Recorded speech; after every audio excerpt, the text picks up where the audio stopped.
7 mai dernier, nous étions réunis à quelques mètres d'ici pour inaugurer 2 allées dans le square Sainte-Odile, des noms d'Arié et Gabriel Sandler et Myriam Monsonego, 3 jeunes enfants innocents, victimes de la barbarie, de l'islamisme radical. Dans quelques mois, nous inaugurerons une nouvelle fois ensemble, Madame la maire, et avec vous, cher Joël Mergui et chère Brigitte Kuster, le Centre européen du judaïsme, un lieu tout à la fois culturel et institutionnel.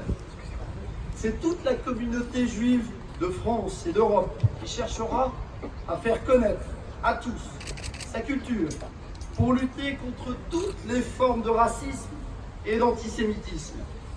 Aujourd'hui, nous inaugurons la place de Jérusalem, située à l'intersection de la rue de Courcelles et du boulevard de Reims, mais aussi à proximité du square Sainte-Odile et dans le cadre d'une place qui va se redéfinir, puisque le tramway passera au pied notamment de cette place.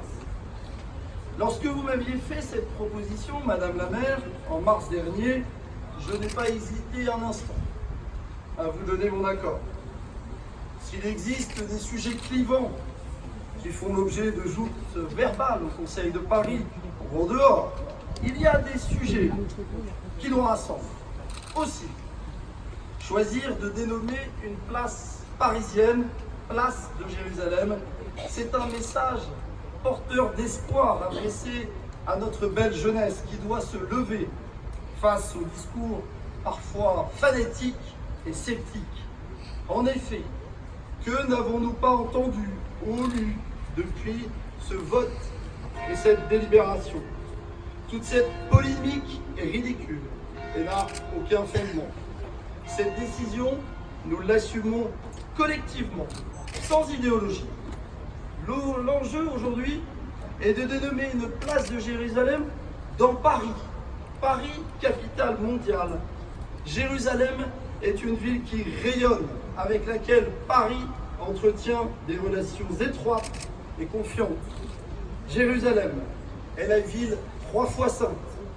Vous contribuez, messieurs les représentants des 3 religions monothéistes ici rassemblés cet après-midi, à la vie spirituelle, sociale, morale de notre pays et au dialogue interreligieux qui nous est cher.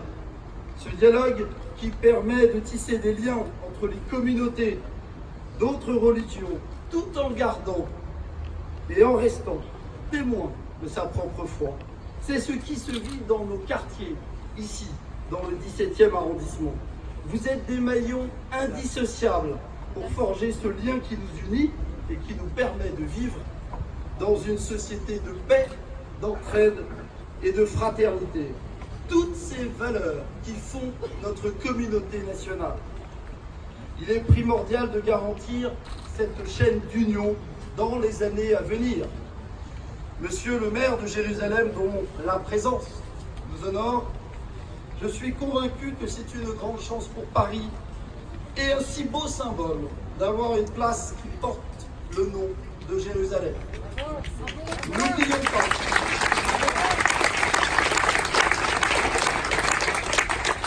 N'oublions pas que Jérusalem avait sa rue dans le quartier de la Cité, rue qui a disparu en 1883 en raison de l'extension du palais justice de Paris. Aujourd'hui, Jérusalem a sa place à quelques mètres du majestueux tribunal de Paris, porte de Clichy. Encore un autre beau symbole. Paris, ville-monde, Paris, ville-refuge et capitale des droits humains. Paris, capitale culturelle et francophone. Paris, ville-lumière. Paris doit être fier d'accueillir une place de Jérusalem dans un arrondissement comme le 17e, riche de sa diversité, des communautés qui le composent, où chacun des grands cultes chrétiens, israélites, musulmans sont présents et cohabitent harmonieusement. Que cette journée soit symbole de paix, de prospérité et d'amitié. Je vous remercie.